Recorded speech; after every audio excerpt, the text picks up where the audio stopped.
So how can you work more efficiently as an e-commerce entrepreneur? Now, if you're anything like me, you've stumbled into this laptop lifestyle and you've had to teach yourself how to work. Okay. Now this comes with its own challenges because maybe you're not the most qualified to do this and you've never seen how other people do it. So we're going to go over a few things that's helped me out personally. So I've been behind the laptop a lot recently, indoors, no sunlight, yeah. And a few things that have helped me is number one, first and foremost, get out in nature where you can. So I'll go out when the weather's okay, I'll go out on a little walk in the morning, just 10 minutes, around some trees, leave my phone at home and just breathe and just get my head at a level. Because it's hard working online, there's a lot of shit going on, especially if you're working from home, it's hard to focus. And when you're online all day, it's no good for your eyes, it's no good for your health. So just get out into nature if you can, if you live near some, or even just get out and get some fresh air where you can, right? Just give yourself time to think.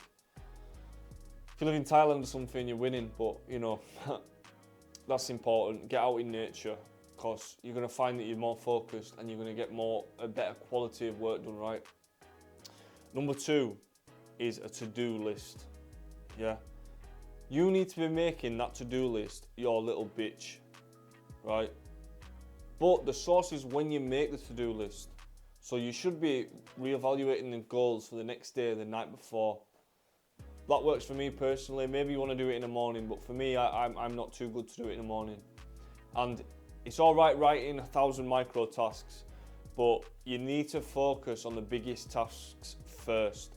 So put your biggest tasks at the start, or reduce the list. If you complete all your tasks and you've got loads of time, you can add more, but reduce the lists. And then number two, this is part two of number two, yeah? When you're making a to-do list, stick with the list, chronological order. Don't be that guy that just picks, oh, this is going to be easy to do, so I'll do that first. Often the stuff that you're turning away from is going to be the stuff that you're going to get the most out of. So with that in mind, follow the list. Now, how do you create a list, yeah? So this is one tool I like to use, or I used to use, that was actually very good for me for a lot of years. Legend Planner. So this is an hourly schedule. Now this is going to force you to make a lot of micro tasks, so it's maybe not the best. Now I use something called Trello online, and that's basically allowing me to then, if I get an idea, I'll record it in there and I can just delete the task as we go along. That's also good, but you can do old-fashioned pen and paper, there's nothing wrong with that. But create a to-do list. It's easy to click off and watch some BS on social media, yeah? So you've got to stay focused, create a list, finish the list. Point number three. Now this is a double-edged sword, right? If you're in a sticky situation or you're trying to build, you need to be working all the time. And I'm not trying to push negative hustle culture. Well, I kind of am, but you've got to put the work in, yeah? You've got to put the work in. But don't be forcing yourself to sit behind a computer if you're not working efficiently. Because just because you sat here doesn't mean that you're working. It's about working efficiently, right? So if your brain's mashed and you can't concentrate, that's your sign to go on a walk, go on a run, go to the gym, go breathe, go do something else for a bit, come back to it, right? Because you need to be able to focus, and the quality of work's important. But you know, just be wary of that. When you're working all the time, your focus is going to go down. It's going to get difficult. So that's a big thing to bear in mind, right? Number three, this is something I love to do, right? Noise cancelling headphones, but non-lyrical music. Put some brainwaves music on from Spotify. Put some lo-fi soft house. Put some background house music.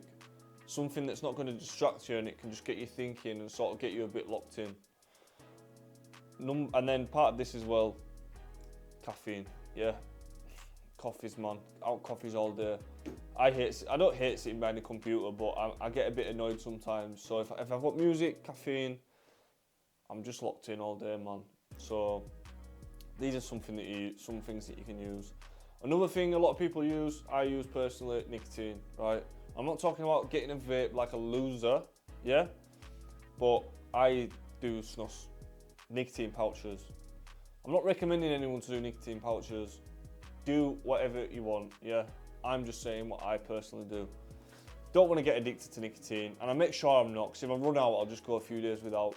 I'm not letting it control me, but only when I'm going through heavy work periods and I need to just focus for long hours, a lot of days in a row where the work actually gets really tedious and it's hard to just sit and focus, I will add these things in, but you know, make sure you're on top of them. And another point on the music, no lyrical music, yeah? You know, and you don't have to do it straight away at the start of the day, just give yourself some time to think. And then for the final point is going to be your organisation. Don't be putting loads of bullshit on your desk, yeah? The less stuff, the better. You can get something like another monitor, but it can get distracting and you're doing two things at once. You know, you shouldn't really be doing that. But clean your desk, your workspace, make sure there's no bullshit laying around, because you need to focus, there's less stuff to think about, yeah? So, you know, start implementing those. Start planning your days the night before, and I promise you're going to start seeing some real efficiency. Just before I forget, don't get distracted on social media. Log out of your social media accounts. Get YouTube unhooked for YouTube to stop recommendations, and only follow channels that you're interested in for progressing, not for entertainment. Now, you know, these things you're going to fail on some days. Some days you're going to be super distracted and watching nonsense. If it's a hard day, you just want an escape. Trust me, I've been there. I do that sometimes. But being conscious of it and trying to make it the majority habit, you know, that's going to be the best start. So yeah, with that, hope you got some value there. Like always, if you're not subscribed, make sure you hit that subscribe button. Get watching. You're going to see some crazy content coming out soon. So yeah, with that, hope you have a productive week. World War III is coming, but we're behind the laptop, so it's not going to affect us, yeah? Anyway, till next time, let's go.